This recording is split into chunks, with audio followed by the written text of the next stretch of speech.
الرجیم بسم اللہ الرحمن الرحیم۔ ہمارے حضرات علماء کرام نے ہمارے سامنے بڑی قیمتی باتیں بتائیں۔ اللہ ہم کو ہر ایک کی باتوں پر عمل کی توفیق عطا فرمائے۔ کچھ تو ہم یہاں سے ارادہ لے کر جائیں گے تو اللہ تعالیٰ عمل کی توفیق عطا فرمائے۔ میں عام بات نہیں بلکہ خاص طور پر ہمارے نوجوان نسل کے نام، چاہے وہ لڑکے ہوں یا لڑکیاں ہوں، ایک پیغام اور ایک نصیحت کے طور پر رسول اللہ والی زندگی صلی اللہ علیہ وسلم بتانا چاہتا ہوں۔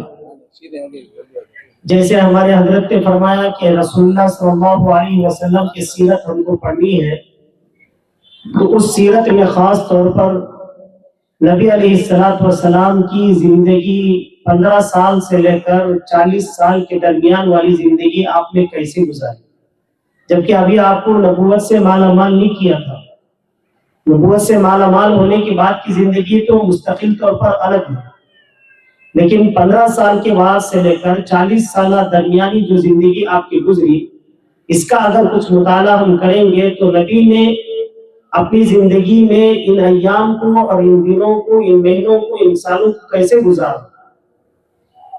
اگر نوجوان ان کو پڑھ لیں گے تو اپنی زندگی نبی والی زندگی بنانا ان کے لیے بہت آسان ہو جائے گا۔ تو بس یہ ہے، یہ جسمانی اعتبار سے بھی اپنی زندگی کی حفاظت کرنی ہے اور روحانی اعتبار سے بھی اپنی زندگی کی حفاظت کرنی ہے۔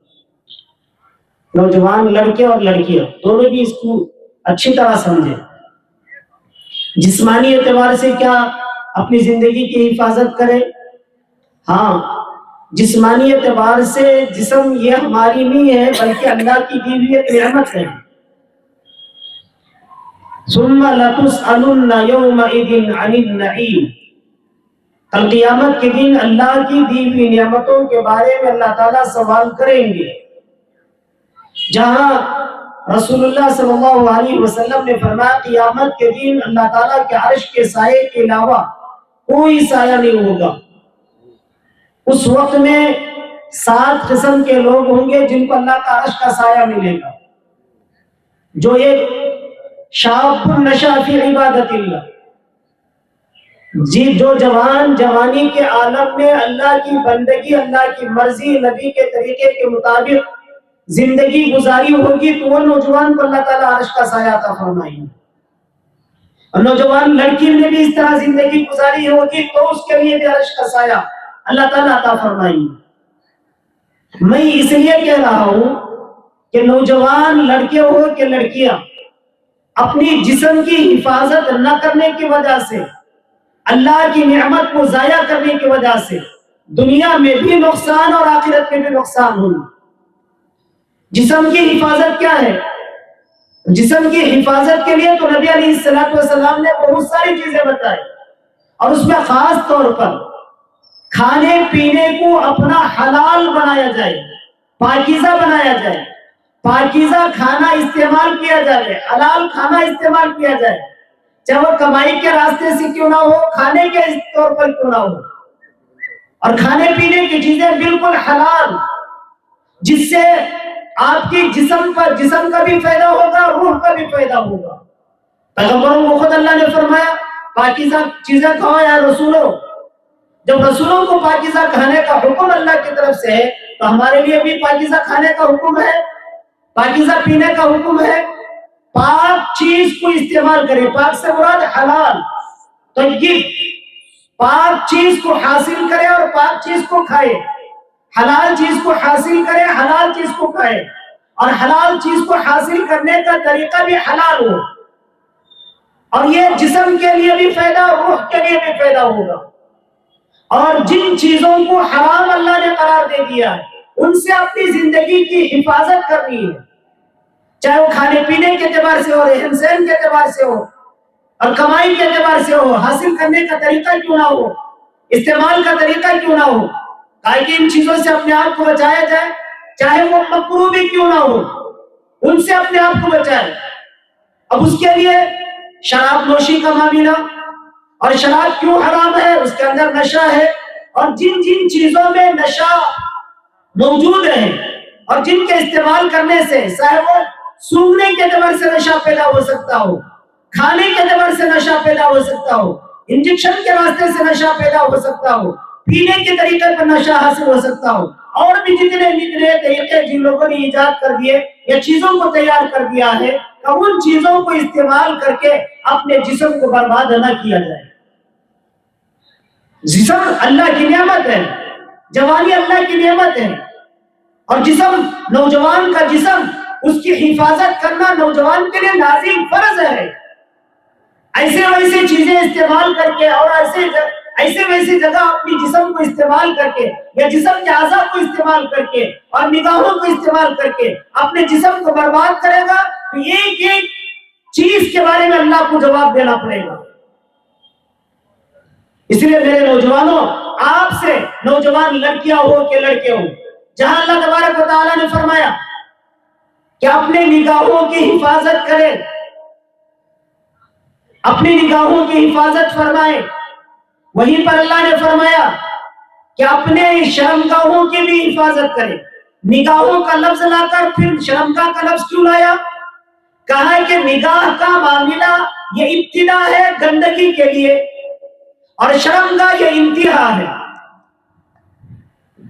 رسول اللہ صلی اللہ علیہ وسلم نے فرمایا نگاہ زنا کرتی ہے۔ نگاہ کیسے زنا کرے گی؟ رسول اللہ صلی اللہ علیہ وسلم نے فرمایا نگاہ کا زنا یہ ہے کہ وہ دیکھنا، غیر محرم عورت پر نگاہ ڈالنا، اسی طرح عورت غیر محرم مرد پر نگاہ ڈالنا۔ جب ان کی نگاہ ٹکراتی ہے، مشکات کی روایت ہے، غیر محرم لڑکے کی نگاہ غیر محرم عورت پر پڑتی ہے اور غیر محرم لڑکی کی نگاہ غیر محرم مرد پر پڑتی ہے، خدا کی لعنت ان دونوں پر برستی رہتی ہے۔ تو اپنی نگاہوں کی قُلْ لِلْمُؤْمِنِينَ يَغُضُّوا مِنْ أَبْصَارِهِمْ وَيَحْفَظُوا فُرُوجَهُمْ، نگاہوں کو نیچا رکھے اور اپنی شرمگاہوں کی حفاظت کرے۔ اس کی وجہ سے ابھی جو موبائل کی بات آ رہی تھی، موبائل کی وجہ سے کتنے لوگوں کی زندگیاں برباد ہوتی ہے۔ یہ نگاہ کو غلط طور پر جب استعمال کرے گا نوجوان لڑکا لڑکی تو اس کی وجہ سے اپنی زندگیوں کو برباد کرنے والا ہوتا ہے۔ اپنی شرمگاہ کی حفاظت نہ کرنے کی وجہ سے غلط جگہ اپنی شرمگاہ کو استعمال کرے گا، چاہے لڑکا ہو کہ لڑکی ہو، جس کی وجہ سے اس کا جسم برباد ہوگا، اس کی روح برباد ہوگی، دونوں کے بارے میں کل قیامت کے دن اللہ کو جواب دینا پڑے گا۔ اسی لیے قرآن مجید میں سورہ نور کے اندر اللہ نے فرمایا الخبیثات للخبیثین والخبیثون للخبیثات، گندے لوگوں کو گندے لوگ ملیں گے۔ گندی لڑکی اگر اس نے اپنے شرمگاہ کی حفاظت نہیں کی لڑکی تو اس کو جو شوہر ملے گا گندا، اس نے بھی اپنے شرمگاہ کی حفاظت نہیں کی، جس کی وجہ سے گندی لڑکی گندے لڑکے سے ان کا نکاح ہوگا، یہ دونوں ایک دوسرے کو پسند کریں گے۔ الطیبات للطیبین، کہا کہ پاکیزہ لڑکیاں پاکیزہ لڑکوں کو اللہ تعالیٰ عطا فرمائیں گے، کہا کہ انہوں نے اپنے شرمگاہ کی حفاظت کی تو یہ بھی شرمگاہ کی حفاظت کرنے والا، کہا ان کا جوڑا اللہ بنائیں گے۔ یہ میں کھول کر اس لیے بول رہا ہوں کہ آج ہمارے دماغوں کے اندر غلاظت بیٹھ گئی ہے اور اس کو ہم معمولی سمجھ گئے۔ نکاح کی حفاظت کرنا ہمارے لیے بھی ہے، نکاح معمولی چیز سمجھ لیا، بار بار دیکھا جاتا ہے، فوٹو آ گئی تو دیکھا جاتا اور کھول کر دیکھا جاتا، اچھی طرح دیکھا جاتا، 1 سے 10 مرتبہ دیکھا جاتا، حالانکہ غیر محرم عورت کی تصویر دیکھنا حرام ہے۔ ایک مرتبہ حضرت ہم سب کے مربی و محسن حضرت مفتی اشرف علی صاحب رحمۃ اللہ علیہ حضرت کا قبر کو نور سے منور فرمائے اور ساری امت کی طرف سے اللہ تعالیٰ آپ کو بہترین بدلہ دے، بالو گلی مدرسے کے اندر آئے تھے، میں لڑکیوں کے نام لکھ رہا تھا تو حضرت نے کہا بابا کیا لکھ رہے ہیں؟ تو میں نے چھپایا، کہا کہ حضرت لڑکیوں کے نام، کہا کہ عورتوں سے پردہ ہے، ناموں سے بھی پردہ ہے کیا؟ حضرت نے مزاحیہ طور پر حضرت نے فرمایا، میں خاموش ہو گیا۔ تو کہا کہ ان کی آواز بھی پردہ ہے، ان کی چیز بھی پردہ ہے، ان کا پلو بھی پردہ، ہر چیز ہے، ان کا لباس کا ان کی بھی حفاظت ہو جائے، زیب و زینت کی بھی حفاظت ہو جائے، تو پھر ہم کو شریعت کہاں اجازت دیتی ہے کہ کوئی لڑکا کسی لڑکی پر نگاہ ڈالے، کوئی لڑکی کسی لڑکے پر نگاہ ڈالے؟ کہاں شریعت اجازت دیتی ہے؟ میرے نوجوانوں، آپ کی زندگی اللہ کی بڑی امانت ہے. آپ نے اپنی زندگی کو برباد کر لیا، جسم کو برباد کر لیا، روح کو برباد کر لیا، تو آپ کے برباد ہونے کی وجہ سے قوم برباد ہو جائے گی اور ساری دنیا میں قوم کو ذلت کی نگاہ سے دیکھا جائے گا. ہاں، شیطان لا تتبعوا، ہمارے حضرت کے والد بزرگوار جب بھی آتے تھے یہ قرآن مجید کی آیت پڑھا کرتے تھے. حضرت پی ایم زکریا صاحب رحمۃ اللہ علیہ، اللہ ان کی قبر کو نور سے منور فرمائے. حضرت یا ایھا الذین آمنوا ادخلوا فی السلم کافہ ولا تتبعوا خطوات، شیطان کی اتباع مت کرو. وہ کیا کرے گا؟ یامرکم بالفحشاء والمنکر، وہ تم کو حکم دے گا فحش اور منکر چیزوں کا. شیطان اسی کا طریقہ بتائے گا، راستہ بتلائے گا. اس لیے بزرگوں، نوجوانوں، آپ سے میری دل کے درد کے ساتھ اپیل ہے، درخواست ہے، بلکہ میں کہوں کہ بھیک ہے، آپ اپنی زندگی کی حفاظت کریں. ٹھان لیں. آج سیرت النبی کے جلسے میں آپ لوگ آئے ہی، ان حضرات اساتذہ اور علماء کے درمیان آپ بیٹھے ہوئے ہی، وہ ایک اللہ کی رحمت کا پردہ آپ پر ہو رہا ہے، ہم سب پر ہو رہا ہے. اس میں عزم کر کے جاوے انشاءاللہ، چاہے وہ نوجوان لڑکی کیوں نہ ہو، نوجوان خصوصاً نہیں، نوجوان لڑکے کیوں نہ ہو، وہ اپنی زندگی میں اس بات کو ٹھان لے انشاءاللہ آج کے بعد سے میں کسی غیر محرم لڑکی پر نگاہ نہیں ڈالوں گا، اور میں کسی غیر محرم لڑکے پر نگاہ نہیں ڈالوں گا. اپنی عزت و ناموس کی میں حفاظت کروں گا. تھوڑے مزے کے لیے اگر ہم نے کچھ آنکھوں کو پھسلا دیا تو ہماری شرمگاہ بھی پھسل جائے گی، شرمگاہ پھسل جائے گی. شریعت میں بدکاری کرنے والے کو خبیث کے ساتھ تعبیر فرمائی ہے. خبیث کس کو کہا جاتا ہے؟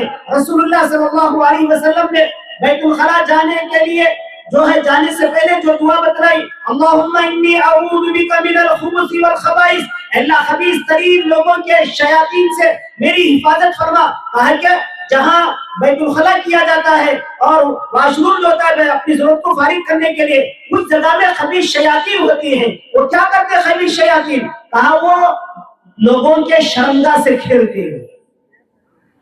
تو یہ عمل کرنے والا ان کے ساتھ اللہ نے تشبیہ دی ہے جو اپنی شرمگاہ کو ناجائز طور پر استعمال کرے گا، اور لڑکی ہو کے لڑکا تو پھر یہ خبیث ہے.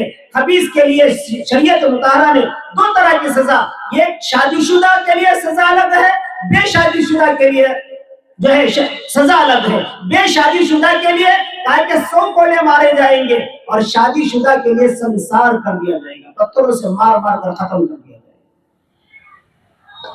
ایک صحابی، بلکہ ایک آدمی حضور صلی اللہ علیہ وسلم کے زمانے میں اللہ کے نبی علیہ السلام کے پاس آیا، عام آدمی تھا، آ کر عرض کرنے لگا، اللہ کے نبی مجھے زنا کرنے کی اجازت دیجیے. نبی سے اجازت مانگ رہا زنا کی. اللہ کے نبی کو کتنا غصہ ہے، لیکن اللہ کے نبی قیامت تک کے لیے نبی بن کر ہے. آپ کے مزاج میں علم، بردباری، برداشت، یہ قوت اللہ نے آپ کو بہت زیادہ دی. اللہ کے نبی علیہ السلام نے تھوڑی دیر توقف فرمایا، اس کے بعد فرمایا کہ بھائی آپ زنا کرنے کی اجازت چاہتے ہیں، میں آپ سے ایک سوال کرتا ہوں، کیا آپ اس بات کو پسند کریں گے کہ کوئی تمہارے ماں کے ساتھ زنا کرے؟ کہا کہ اللہ کے نبی نہیں. پھر کہا کہ تمہاری بیوی کے ساتھ کوئی زنا کرے، کیا آپ اس کو پسند کریں گے؟ کہا کہ نہیں. تمہاری بہن کے ساتھ کوئی زنا کرے تم پسند کرو گے؟ کہا کہ نہیں. تمہاری بیوی کے ساتھ کوئی زنا کرے، بیٹی کے ساتھ زنا کرے تم پسند کرو گے؟ پھر کہا جس عورت سے تم زنا کرنا چاہتے ہو وہ کسی کی ماں ہوگی، کسی کی بیٹی ہوگی، کسی کی بیوی ہوگی، کسی کی بہن ہوگی. تو پھر اس نے کہا کہ اللہ کے نبی آج کے بعد سے میں زنا نہیں. اس لیے بس ان گندے چیزوں سے اپنے آپ کو بچائیں. محبت کے نام پر لوگ اپنی زندگیوں کو اور عورتوں کی زندگیوں کو برباد کرتے ہیں، اور لڑکیاں بھی محبت کے نام پر لوگوں کی زندگیوں کو برباد کرتے ہیں. اگر آپ نے صرف یہ محبت کے نام پر کسی سے دوستی کر لی، اس کی وجہ سے صرف تمہارا گھرانہ بدنام نہیں، تمہارا خاندان بدنام ہوگا.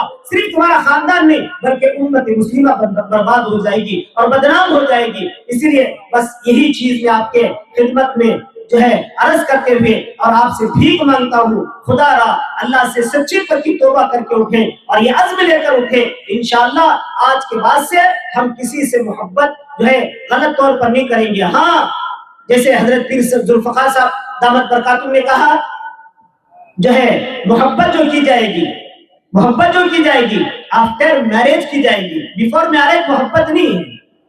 لو آفٹر میرج ہوگی میرج سے پہلے نہیں ہوگی تو انشاءاللہ آپ کا نکاح ہو جائے گا. آپ کے لیے اللہ سے دعا کریں کہ اللہ میں بھی پاک ہوں, اللہ مجھے پاک لڑکی عطا فرما. اللہ آپ کو پاکیزہ لڑکی عطا فرمائیں گے. جب پاکیزہ لڑکی رہے تو اس سے محبت کریں, اس کو اپنا دل دے, اس کا دل آپ لے اور محبت والی زندگی گزارے. اللہ تعالی ہم سب کو ان باتوں پر عمل کی توفیق عطا فرمائے. آمین. واخر دعوانا الحمدللہ رب العالمین. السلام علیکم.